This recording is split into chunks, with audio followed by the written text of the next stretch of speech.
Obtén tu máster con doble titulación de Tulane University, Estados Unidos, y de UFM en Madrid, Master of Finance y Master in Management. Aplica.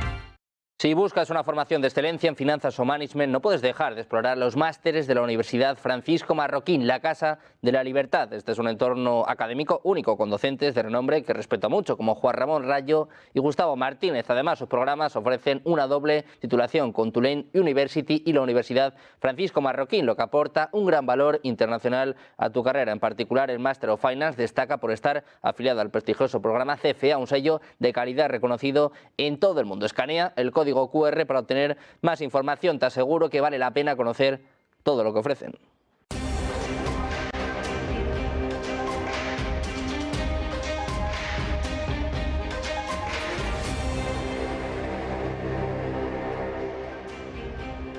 El desastre de Los Ángeles se podía haber prevenido. El problema de Los Ángeles, toda esta brutal catástrofe que estamos viviendo, en la que ya ha habido más de 5 personas muertas, en la que ha habido 57.000 millones estimados de pérdidas y miles de acres de terreno completamente calcinados, se podía haber prevenido. Lo que no vas a escuchar en prácticamente ningún medio de comunicación en España es lo siguiente. Imagina por un momento que un gobierno sabe perfectamente que viene un enemigo, que viene el enemigo, que viene un ejército enemigo a atacar al país. Imagínate a la vez que ese gobierno decide retirar las tropas y eliminar las defensas del país. Eso es exactamente lo que ha hecho la alcaldesa Karen Bass y el gobernador de California, Gavin Newsom, con respecto a Los Ángeles. Primera mentira que escucharás por ahí: estos incendios tienen que ver con el cambio climático. Tal vez tenga que ver con el cambio climático, pero los incendios en Los Ángeles son algo que ocurre con muchísima frecuencia. Número 2. Habrás escuchado que es culpa de los vientos de Santa Ana. Los vientos de Santa Ana son un efecto que todo el mundo que vive en Los Ángeles y que vive en California conoce perfectamente. Ocurre periódicamente. ¿Qué es lo que no has escuchado en la mayoría de medios de comunicación? Número 1. El gobierno de Gavin Newsom eliminó más de 110 millones de dólares en políticas y presupuesto para reducir los efectos de los incendios y para limpiar bosques y limpiar todo lo que es el entorno para eliminar el riesgo de incendios descontrolados. Más de 110 millones de dólares eliminados del presupuesto. De un presupuesto que además es gigantesco. El estado de California tiene un presupuesto que se acerca a los 300.000 millones de dólares. Con un presupuesto de 300.000 millones de dólares redujo las partidas de control de los acuíferos, de control de las presas, de gestión de los bosques, de gestión de las malezas, de limpieza de los bosques y de cortafuegos. Todo eso cercenado. Eso es lo primero. Eso se hizo a nivel estatal. ¿Qué hizo la alcaldesa de Los Ángeles, Karen Bass? Lo que hizo la alcaldesa de Los Ángeles es, con un presupuesto también brutal, decidir reducir el presupuesto de los bomberos en más de 17 millones de dólares. Ojo, porque ella quería reducirlo en 23, ahogar a los bomberos y además aumentar, eso sí, todas las partidas que tienen que ver con diversidad, equidad y lo que llaman ellos igualdad. Diversidad, equidad e igualdad. Resulta que la gestora de las presas en Los Ángeles tenía como objetivo prioritario la diversidad. Resulta que el Departamento de Bomberos tenía que centrar toda su política también en la diversidad. Y curiosamente, lo que nos hemos encontrado ha sido con un Los Ángeles que no tiene agua. Los Ángeles no tiene agua, y no tiene agua no porque no esté rodeado de agua. No te olvides que Los Ángeles tenía no solamente una presa, sino un lago hace relativamente pocas décadas. ¿Por qué se ha eliminado el acceso al agua? Porque se ha decidido, por cuestiones entre comillas medioambientales, que se desplace agua constantemente hacia el Pacífico, hacia el océano, con el objetivo de que se prevenga el riesgo de afectar a los ecosistemas. Es decir, las presas vacías, los bomberos sin recursos y con una menor partida presupuestaria. Todas las políticas para limpiar los bosques y limpiar las áreas absolutamente cercenadas. Esa es la realidad de la política en California. Una política que se ha dedicado a multiplicar el gasto para los sin techo, convirtiendo a California y de hecho a Los Ángeles en particular en una ciudad, Los Ángeles, que está tomada por unos sin techo, que además tiene unas partidas gigantescas, eso sí, ¿para qué? Para facilitar el acceso a drogas de los drogadictos. Todas unas políticas muy woke, todas unas políticas muy típicas de los demócratas. Pero además, recordemos que hace 6 años el presidente Trump, cuando era en su primer mandato, le dijo ya de entrada al gobernador de California, Gavin Newsom, que tenía que llevar a cabo las políticas de limpieza de bosques y de limpieza de los entornos en riesgo de incendios, como hacen todos los países serios, como hace Austria, como hace Alemania, como hacen tantos países del mundo. ¿Qué es lo que hizo? Nada, no solamente nada, no, reducir las partidas que estaban dedicadas a esos elementos de un presupuesto que es de más de 300 millones, de casi 300.000 millones de dólares. ¿Por qué es esto especialmente vergonzoso? Los californianos pagan una de las facturas fiscales, una cuña fiscal de las más altas de todo Estados Unidos. A los californianos no han hecho nada más que subirles los impuestos. Y además de subirles los impuestos, les han reducido las partidas en lo que realmente le importa al ciudadano que paga impuestos. La seguridad, la policía, los bomberos, la defensa de las propiedades de los ciudadanos. Increíble, ¿verdad? Es absolutamente aberrante. Lo que ha ocurrido en Los Ángeles no es una casualidad ni es un desastre climático por la emergencia climática. Es la evidencia de que tal vez el cambio climático mata, pero la incompetencia y la irresponsabilidad de los gobiernos arrasa y masacra. Los 5 muertos que se han contabilizado hasta ahora en Los Ángeles se podían haber evitado.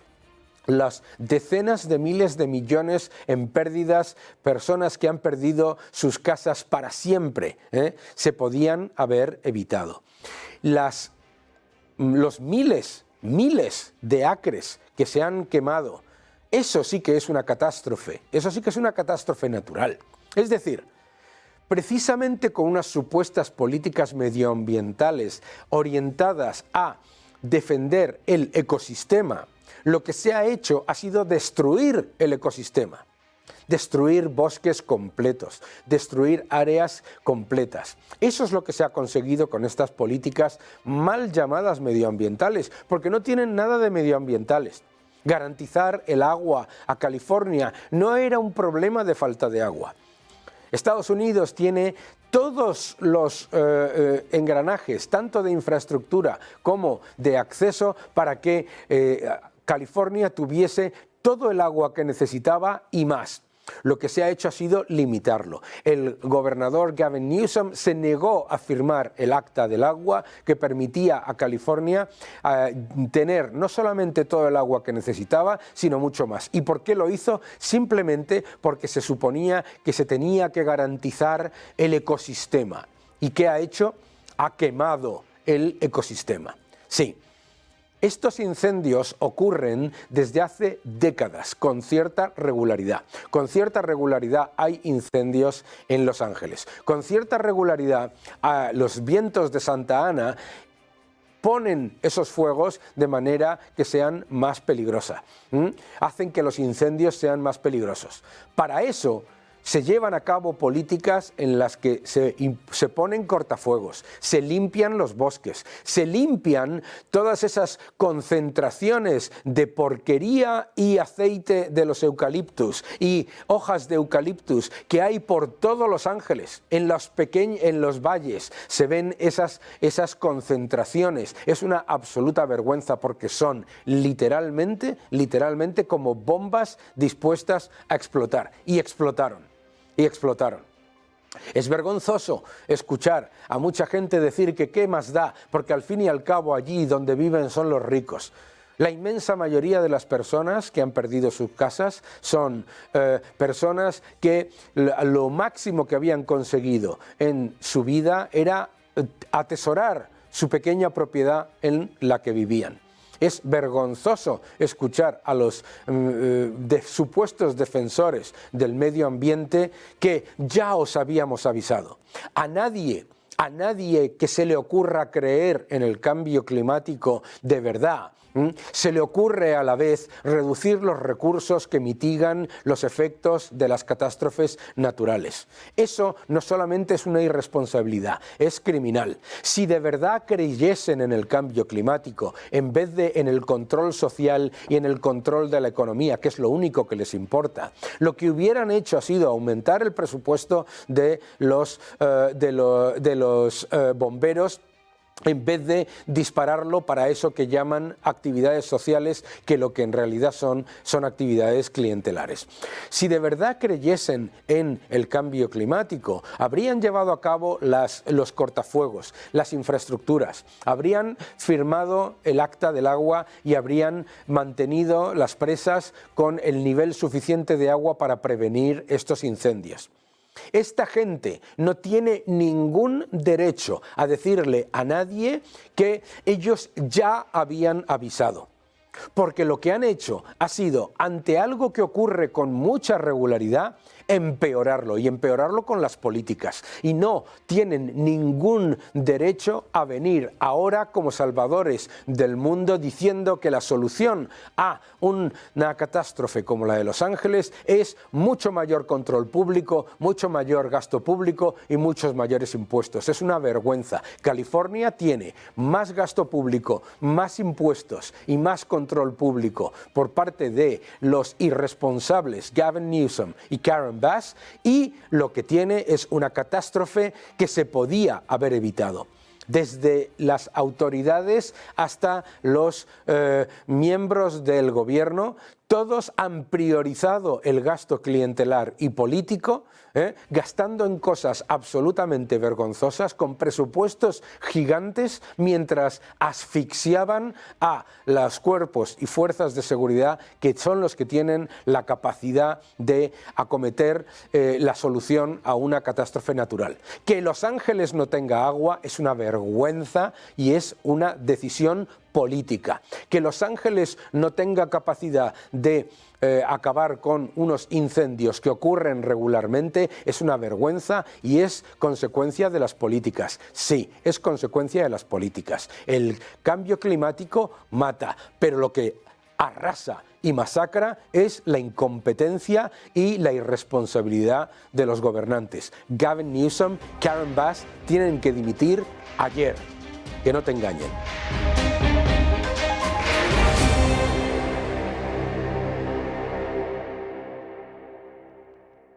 La economía española ante 2025.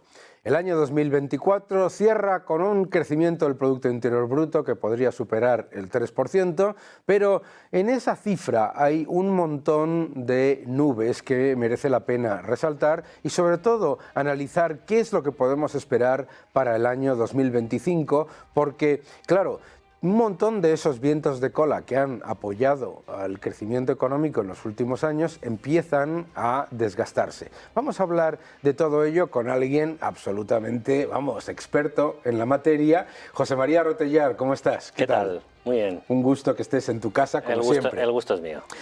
Vamos a hablar primero sobre el cohete del año 2024, porque el gobierno nos está contando varias cosas. Número uno, nos está diciendo que el crecimiento económico es mucho más fuerte que el de la media de la Unión Europea, que es la economía que más crece de Europa y que ha sido un éxito absolutamente espectacular. ¿Qué podemos decir a eso, a esas afirmaciones? En primer lugar, que ese crecimiento en gran parte es un rebote porque hemos sido los últimos en recuperarnos. En segundo lugar, que se ha basado en una parte muy importante en un crecimiento por acumulación de la población, no por generación de riqueza, porque crece el PIB nominal, pero somos más pobres en PIB per cápita, en paridad del poder de compra. Volvemos a estar por debajo del 90% de la media de la Unión Europea, es decir, volvemos a ser considerados un país pobre, merecedor de recibir fondos de cohesión, que aunque no los esté solicitando el gobierno, podría hacerlo. Posiblemente no quiere poner sobre la mesa ese problema. En tercer lugar, se ha mantenido por un comportamiento excelente del sector turístico, quizás la rama de actividad económica que realmente dentro de la economía productiva ha funcionado muy bien, y en cuarto lugar por un ingente gasto público, un gasto público que se ha vuelto muy estructural. ¿Qué consecuencias tiene esto? Que ha conformado un crecimiento insano. El sector exterior, la parte del crecimiento turístico, bien, es una parte positiva del crecimiento productivo, pero puede verse influido desde el punto de vista de la balanza por cuenta corriente, porque si nuestros socios empiezan a empobrecerse, vamos a exportar menos, aparte que la competitividad española, con toda la inseguridad jurídica, con todo el aumento de costes, está empeorando. Y en segundo lugar, la parte turística también, si a nuestros socios les va peor, nuestros principales mercados emisores de turistas, puede que vengan menos. Con lo cual, ese pilar puede resquebrajarse o por lo menos no crecer tanto como ha venido creciendo. Y por otro lado, el gasto público. El gasto público ha crecido más de 12 puntos en el último sexenio respecto de los datos antes de la pandemia, y sin embargo la inversión se ha quedado prácticamente plana y no está por debajo por la revisión excepcional que hicieron del año 2021 por parte del Instituto Nacional de Estadística, porque si no estaba 2 puntos por debajo. Con lo cual estamos viendo un claro efecto expulsión del gasto público sobre la inversión productiva privada.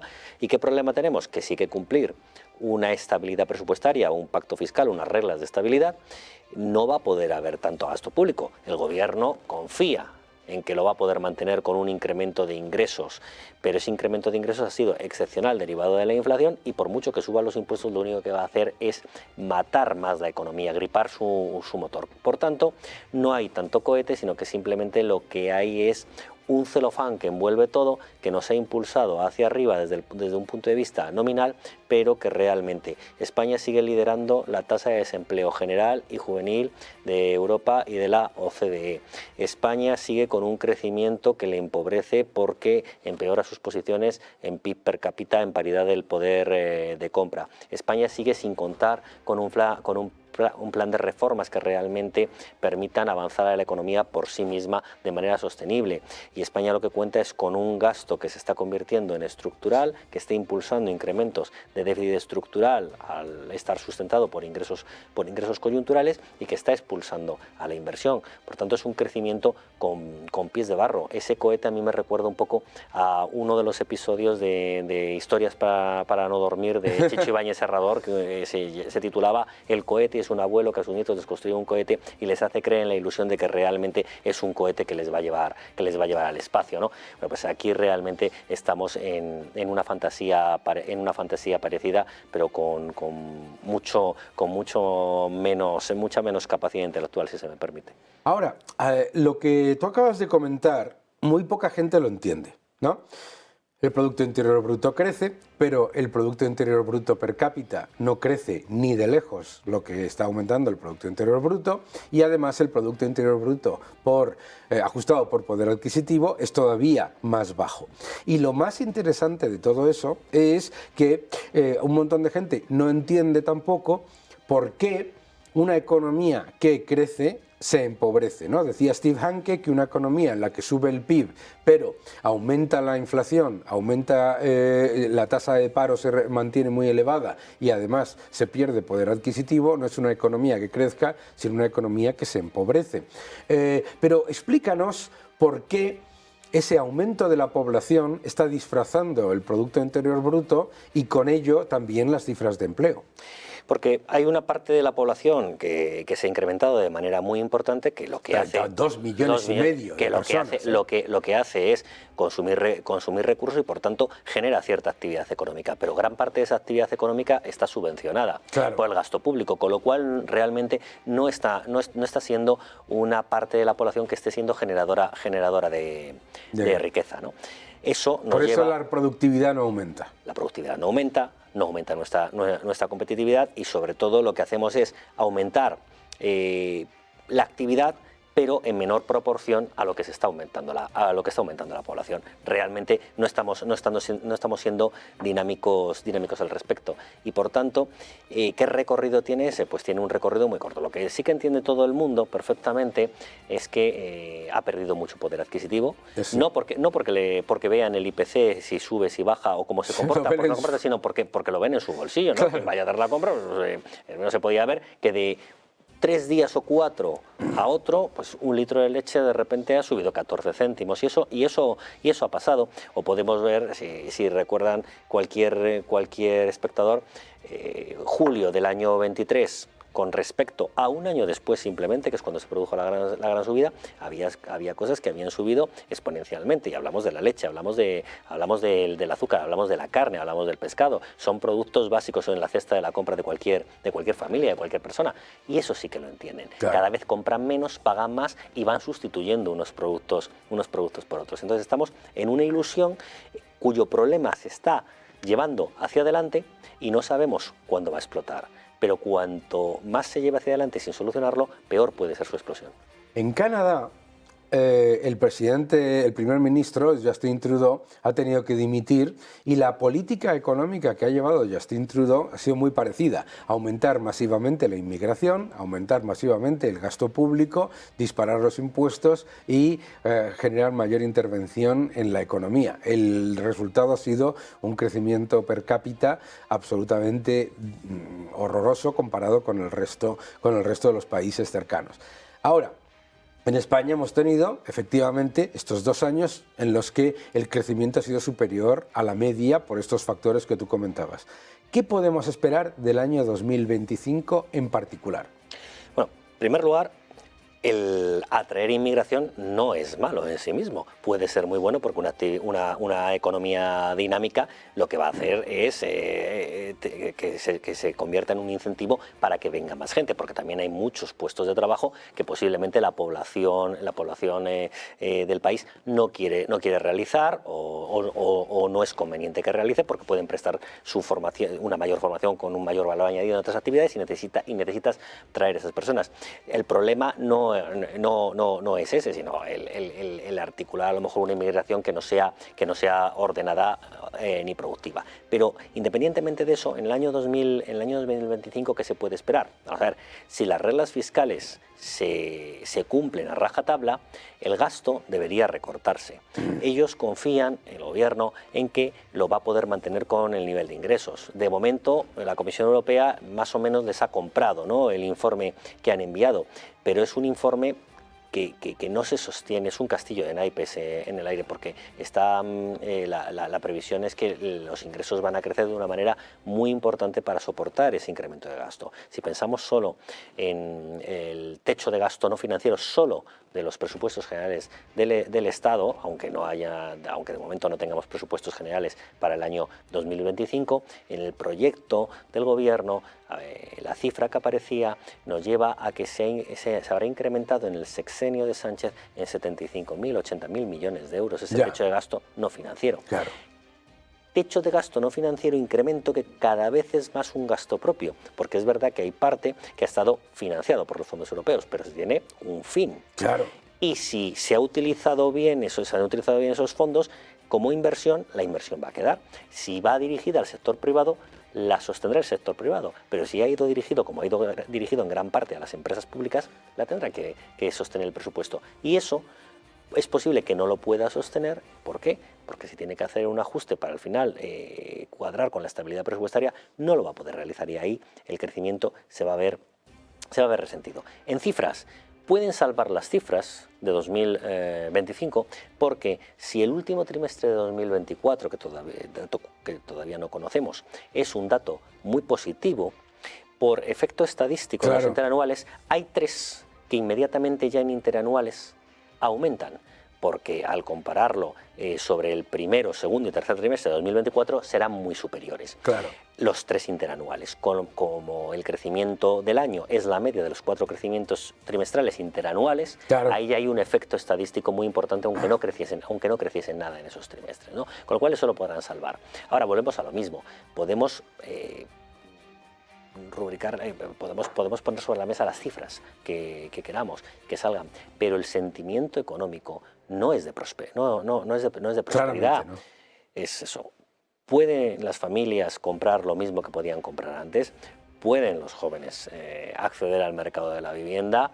¿Pueden las personas no estar endeudadas o tener un nivel de calidad de vida realmente comparable a lo que tenían hace 6 años? Yo creo que no. Claro que no. El otro día estaba yo en el supermercado y se me acercó una señora y me dijo: usted, que le he visto por la televisión, ¿por qué están diciendo que bajan los precios y yo cada vez pago más? Y le digo: porque no están bajando los precios. Y se me quedó así, ¿no? La señora, y me dijo: explíquemelo, porque yo escucho todos los días decir que el gobierno está bajando los precios. Y digo: es que el gobierno, primero, ni sube ni baja. Los sube, sí, el gobierno no baja los precios. Pero la inflación, año 2025. Hemos terminado el año 2024 con una inflación por encima de la media de la eurozona. Llevamos ya 11 meses, si no me equivoco, con la inflación por encima de la media de la eurozona y en los próximos trimestres se espera que la inflación en la eurozona no vaya a reducirse. Ese efecto de la inflación encima apoya a la reducción de deuda y a los ratios con los que se compara el gobierno, porque cuanto más inflación hay, el PIB nominal es más elevado. ¿Cómo ves tú el efecto con respecto a la deuda que dice el gobierno que está bajando? Bueno, la deuda, lo primero que hay que decir es que la deuda no es más que el resultado de los sumatorios de los saldos presupuestarios de los distintos ejercicios que engloba. Sí. De manera que si en un ejercicio hay un déficit presupuestario, es decir, se gasta más de lo que se ingresa, ese mismo importe incrementa la deuda. Si hay un superávit presupuestario, es decir, se ingresa más de lo que se gasta, ese mismo importe amortiza la deuda. Y si los ingresos son iguales que los gastos, si hay equilibrio presupuestario, ni aumenta ni se reduce la deuda. Por tanto, siempre que haya déficit presupuestario, la deuda va a aumentar en valores absolutos. ¿Puede bajar en porcentaje sobre el PIB, que es en lo que se escuda el gobierno? Puede. Si el PIB nominal, que va en el denominador, crece más que el valor absoluto de la deuda, el crecimiento del valor absoluto de la deuda, que va en el numerador. Claro. Pero por un mero efecto estadístico, en gran parte impulsado por la inflación. Ha habido 2 efectos sobre el PIB nominal. El primero, el efecto inflacionista que hemos visto. El segundo, la revisión extraordinaria que se hizo del año 2021, que simplemente en esa última revisión se incrementó en 35.000 millones de euros, de manera además que afectaba al resto de trimestres, ¿no? hacia adelante, con lo cual inmediatamente el PIB bajó. Bueno, si es que el PIB bajó, la deuda sobre el PIB bajó, claro. Bajó 2 puntos, simplemente por ese efecto, ¿no? Para los que nos estáis viendo, es que se encontraron en el pasado el equivalente a 2 Murcias de Producto Interior Bruto, para que quede claro, porque la gente muchas veces dice: ¿qué es esto? 1 punto, 2 puntos, 2 puntos por aquí, 2 puntos por allá. Parece que es irrelevante. 35.000 millones de euros fue, ¿no? Una única revisión. Las revisiones son normales y hacia arriba, hacia abajo es normal hasta que se va sentando el dato durante 3-4 años y después se puede realizar todo el marco input-output.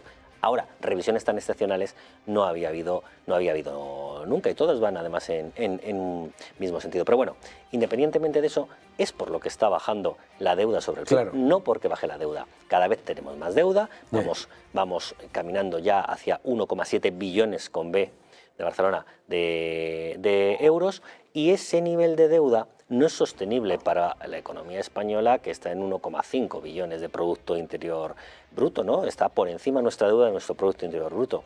No es sostenible. Si se está pudiendo financiar en el mercado, o al menos si se está pudiendo financiar a unos precios más bajos, es porque realmente hay un respaldo de una manera tácito o explícito, pero de alguna manera presente, del Banco Central Europeo, ¿no? Claro. Recordemos simplemente cuando el Banco Central Europeo dijo que iba a acabar con la compra de bonos soberanos, ¿no? Durante 6 días las primas de riesgo de España e Italia se dispararon y tuvieron que convocar un consejo extraordinario del Banco Central Europeo para crear aquello que llamaron la herramienta antifragmentación, que venía a ser, bueno, vamos a seguir respaldando, ¿no? De alguna manera. Si en algún momento el Banco Central Europeo tiene que dejar de respaldar o deja de respaldar, se encarecería mucho más todavía la financiación de la deuda española. La losa de deuda que va a quedar va a ser muy importante y, bajo mi punto de vista, los coyunturales, y puede ser el 23, puede ser el 24, puede ser el 25, los datos pueden ser aparentemente buenos en cuanto al crecimiento económico, pero es un crecimiento de corto plazo, es un crecimiento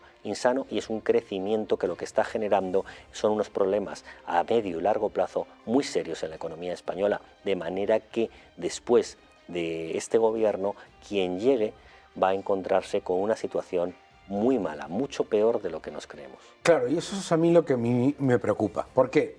Porque por un lado tienes a una Comisión Europea que no está ni se le espera. Una Comisión Europea que, como España refleja unos datos de crecimiento de Producto Interior Bruto relativamente positivos, pues no está haciendo nada. Como además la Comisión Europea se encuentra con un problema fiscal gigantesco en Francia, pues no le presta atención al problema fiscal en España. De hecho, lo disfraza y aprobó las cuentas con las expectativas del gobierno.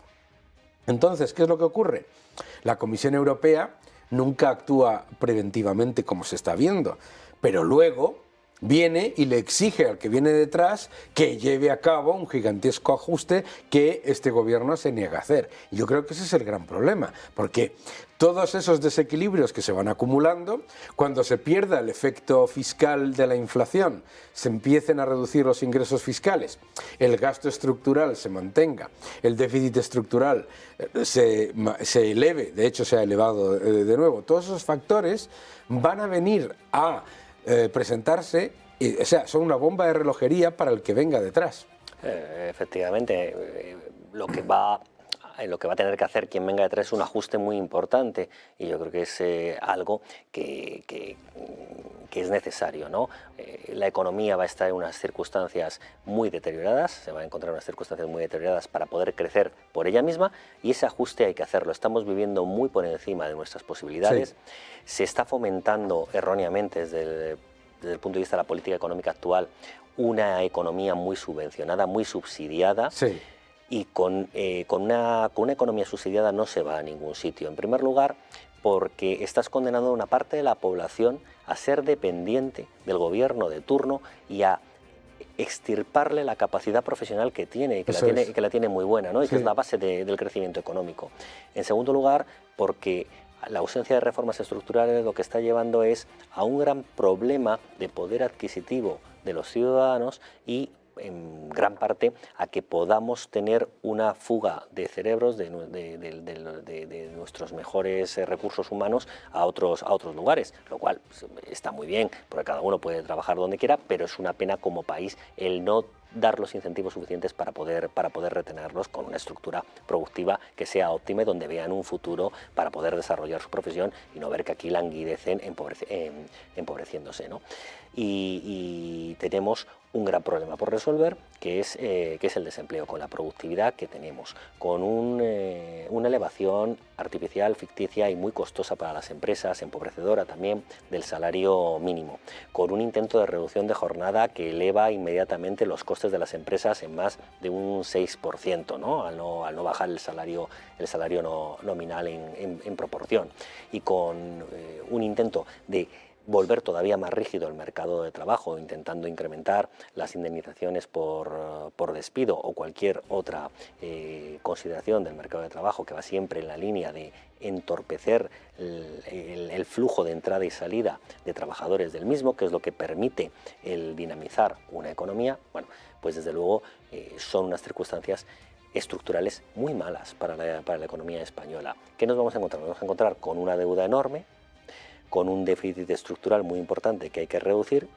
con unos ingresos en los que no va a haber margen de maniobra, y cualquier subida de impuestos cualquier idea de subir los impuestos debe abandonarse, porque lo único que contribuiría es a perjudicar más la economía, con una seguridad social que actualmente está quebrada, realmente, en un artículo tú recientemente, está quebrada, está sujetada simplemente por las transferencias que recibe de los presupuestos generales del Estado, cuando realmente las pensiones contributivas deben ir con cargo a las cotizaciones sociales, deben ser financiadas por las cotizaciones sociales, es lo que nos enseñaban siempre en la carrera, y si no quebraba el sistema. Bueno, pues hay una parte que ya no está financiada así, y que la reforma lo único que se ha puesto sobre la mesa es un incremento desmedido del gasto, con una salvaguarda de decir, bueno, y si se incrementa el gasto y no lo cubro, lo que iré será subiendo matemática y automáticamente la base de las cotizaciones y los tipos de las cotizaciones. Bueno, pero si empieza a destruirse empleo, si empiezan a irse de aquí personas y se pierden cotizantes, por mucho que yo lo suba, la base, el grueso será menor y por tanto recaudaré menos, con lo cual es un problema que tenemos también muy serio, ¿no? Tenemos el problema de la seguridad social y tenemos por supuesto el problema del mercado de la vivienda, que no se liberaliza suelo. Si el problema está en que si se liberalizase suelo, si suelo hay mucho, liberalícese, y entonces los precios ya bajarán. A lo mejor uno no puede vivir en el centro de Madrid, pero podrá vivir en un sitio adecuado y por lo menos a unos precios que pueda comprar, porque es que ahora, ni aunque mucha gente se vaya muy lejos, tampoco puede comprarlo, ¿no? Los precios están excesivamente altos. ¿Por qué? Porque la oferta se está restringiendo, porque no se liberaliza suelo y porque además con las leyes intervencionistas que se han introducido, obviamente los tenedores de inmuebles y de viviendas lo que hacen es no sacar al mercado, sobre todo en el mercado del alquiler, ante, digamos, las pocas garantías que tienen para salvaguardar sus intereses y sus propiedades, y la demanda además va creciendo. Por tanto, si sube la demanda, aumenta el precio; si se reduce la oferta, aumenta el precio. Nos estamos encontrando con un movimiento simultáneo de subida de precio, ¿no? por los dos lados. Con lo cual, y tenemos una pérdida de poder adquisitivo en general de la economía española, y sobre todo de capacidad como país para poder desarrollarnos. Sí. En una economía hay que pensar, por supuesto hay que vivir el hoy, pero hay que pensar en el medio, lo que se está haciendo hoy en el medio y largo plazo. Claro. Y no se está pensando. Claro. El gobierno, los políticos en general, pero este gobierno en particular, lo que está pensando simplemente es en los 5 minutos siguientes de permanencia al frente del gobierno, y eso es un claro error. La situación no puede ser más clara. La verdad es que lo has dibujado de manera clarísima. Dopar el Producto Interior Bruto con deuda, gasto público e inmigración es relativamente fácil. El problema es que con todos esos factores termina uno generando un mayor problema a medio y largo plazo, que además crea una sociedad dependiente y mucho menos productiva. Esa es la realidad de la economía. José María Rotellar, muchísimas gracias por venir, ya sabes que estás en tu casa, y a todos ustedes nos vemos dentro de muy poco.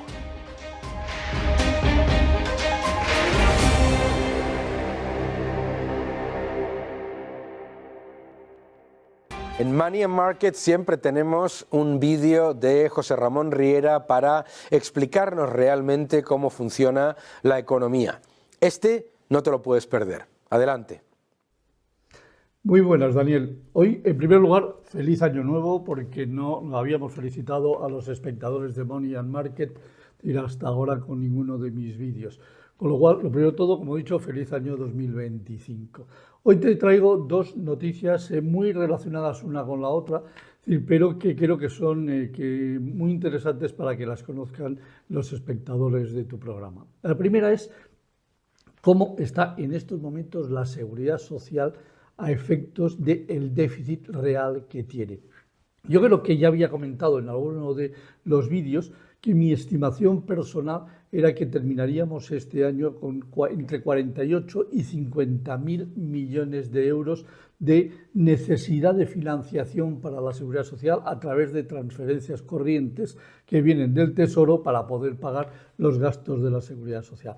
Tenemos ya los datos a 30 de noviembre. Bueno, pues ya podemos confirmar que seguro rondaremos los 50.000 millones de euros, porque a cierre de noviembre la Seguridad Social ha necesitado 46.000 millones de euros de transferencias desde el Tesoro español para poder hacer frente a sus pagos.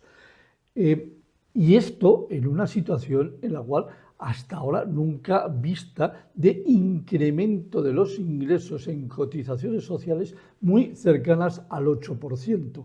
Y todo eso sin que los cotizantes a la Seguridad Social, ni mucho menos, hayan crecido en ese 8%, sino simplemente porque han subido las cotizaciones sociales, tanto para los empresarios como para los trabajadores. Al subir las bases de cotización, los límites, evidentemente, en cuanto se llegan a esos límites, si se sobrepasan, no hay más ingresos, pero la gente se acerca cada vez más a los límites y, por lo tanto, la parte empresarial sigue cada año pagando más y más. Como además está el impuesto especial de solidaridad, tanto los trabajadores como los empresarios están aportando cada mes más dinero al fondo ese de solidaridad para que se puedan pagar en el futuro las pensiones.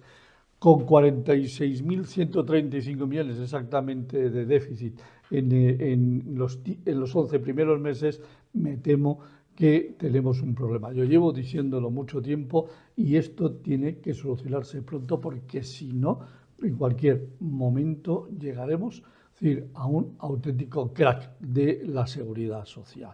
El segundo tema, que viene también relacionado con la seguridad social, es qué está pasando con las horas cotizadas y las horas efectivamente trabajadas. Bien, en el primer trimestre del 2019, el informe que publica trimestralmente el Instituto Nacional de la Seguridad Social decía que prácticamente casi el 96% de las horas trabajadas las horas cotizadas eran también a su vez trabajadas. Es decir, estábamos en un absentismo ligeramente superior al 4%, pero muy cerca del 4%. Bien, acaba de publicar a finales de noviembre, primeros de diciembre, el informe a finales del segundo trimestre del 2024, es decir, el acumulado que lleva el segundo trimestre de 2024, y hemos visto que esto se está convirtiendo en un auténtico desmadre.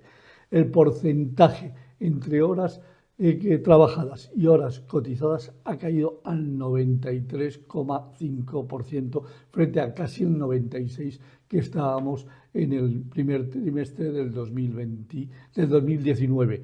Es decir, está cayendo está subiendo el absentismo, está cayendo la productividad de forma brutal. Y es que desde que se terminó la pandemia, trimestre a trimestre, sigue creciendo el absentismo laboral. Con lo cual tenemos dos efectos perniciosos directamente contra la seguridad social.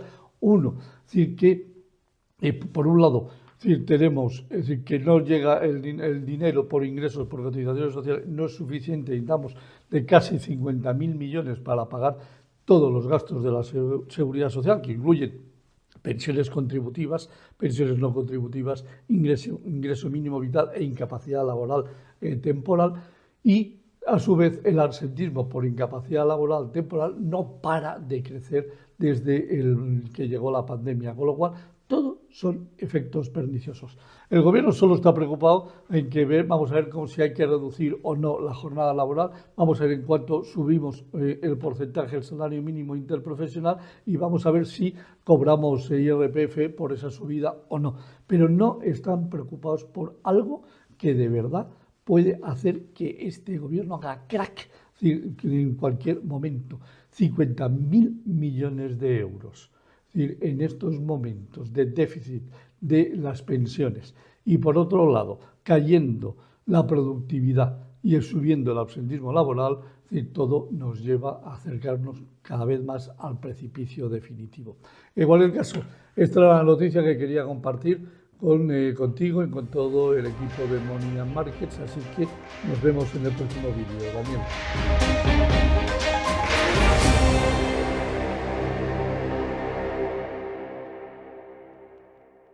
Suben las expectativas de inflación y el mercado global entra en pánico ante la más que probable reducción del número de bajadas de tipos por parte de los bancos centrales. ¿Qué es lo que ha ocurrido? Vamos a verlo todo en unos cuantos gráficos. En este gráfico, cortesía de JP Morgan, lo que podemos ver es cómo han aumentado significativamente las expectativas de inflación.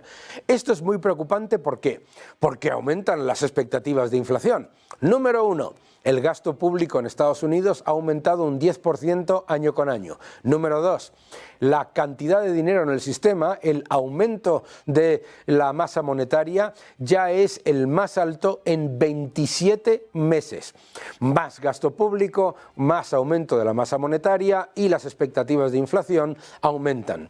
Esa es la evidencia. Si vamos al siguiente gráfico, lo que podemos ver es que además todo eso está ocurriendo en un entorno en el que no es que haya una actividad boyante, sino todo lo contrario. Aquí podéis ver la actividad del sector manufacturero global. La actividad del sector manufacturero global no solamente no está mejorando, sino que está empeorando. Es decir, muchas veces te dicen que es que las expectativas de inflación suben porque las cadenas de suministro, no sé qué, no sé cuántos, para nada. Aquí tienes la evidencia de que el sector manufacturero, que es el que más consume energía, materiales, etcétera, etcétera, no solamente no está en expansión, sino que está en contracción.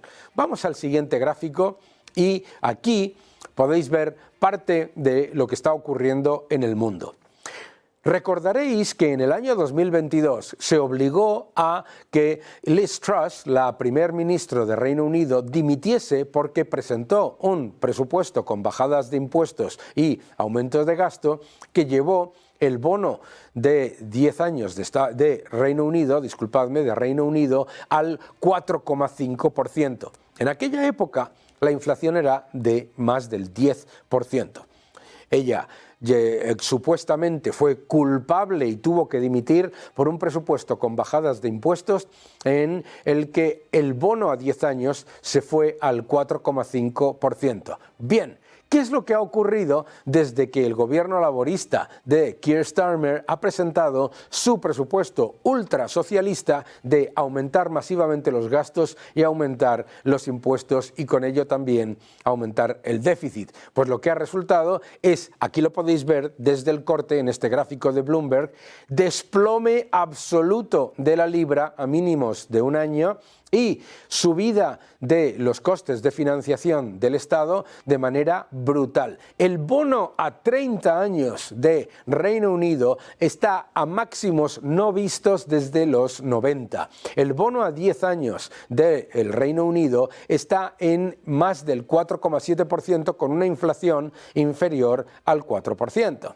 Es decir, resulta que obligaron a dimitir a la primer ministra de Reino Unido conservadora por un presupuesto aparentemente muy peligroso porque bajaba impuestos, con un 4,5% de rentabilidad del bono de Reino Unido, en una época en la que inflación era del 10% y ahora con la inflación en mucho menos de la mitad está en el 4,7% y aquí no dimite nadie. Fíjate qué curioso, ha destruido el poder adquisitivo de la moneda, ha aumentado el riesgo país y ha aumentado, por supuesto, como se refleja en el coste de la deuda tanto a 10 como a 30 años. Esta es la evidencia de las políticas ultra-keynesianas que estamos viviendo, la destrucción del poder adquisitivo de la moneda. Y luego te preguntan que por qué sube las expectativas de inflación. Vamos al siguiente gráfico y vemos otros factores importantes. Amigos, otro para la fiesta. Brasil. El señor Lula llegó al poder con la chulería típica del socialismo. Es decir, nosotros vamos a gastar y eso nadie nos lo puede quitar de encima. En un año en Brasil, el déficit se duplicó. con el señor Lula. ¿Qué es lo que ha ocurrido desde entonces? Destrucción del poder adquisitivo de la moneda se ha desplomado, la peor moneda de las grandes economías en el año 2024, el real brasileño, y el bono a 10 años de Brasil disparado en rentabilidad exigida. ¿Veis? Tienen la desvergüenza de decirte que las expectativas de inflación están aumentando y que eso viene de por aquí y de por allí. La evidencia empírica, mucho más gasto, mucho más déficit, mucha más intervención pública, destrucción monetaria y mucho mayor riesgo. Vamos al siguiente gráfico. En este gráfico lo que podéis ver es qué es lo que está pasando en China. Porque claro, China va a cumplir su compromiso de crecer un 5%. De hecho, importantísimo, China va a ser la única economía de las grandes economías, bueno, de todas, de hecho, en las últimas décadas, que en medio de un enorme reto inmobiliario, como es la burbuja inmobiliaria de China, una de las mayores, si no la mayor, de todo el mundo, se ha encontrado con un crecimiento del 5% en vez de una recesión. Pues bien, lo importante de este crecimiento de China es que lo que tendríamos que estar viendo con este crecimiento por debajo de las expectativas en cuanto a producción industrial y en cuanto a inversión, como estáis viendo en este gráfico cortesía de Bloomberg, lo normal sería que hubiese reducción de las expectativas de inflación. Eso sería lo normal, ¿no? Lo normal, si China, el mayor consumidor de materias primas, va a tener un menor crecimiento de la producción industrial y un menor crecimiento de la inversión por formación bruta de capital, es que hubiese menor inflación. ¿Por qué hay mayores expectativas de inflación?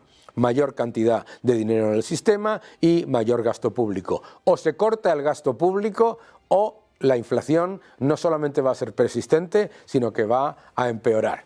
Que no te engañen.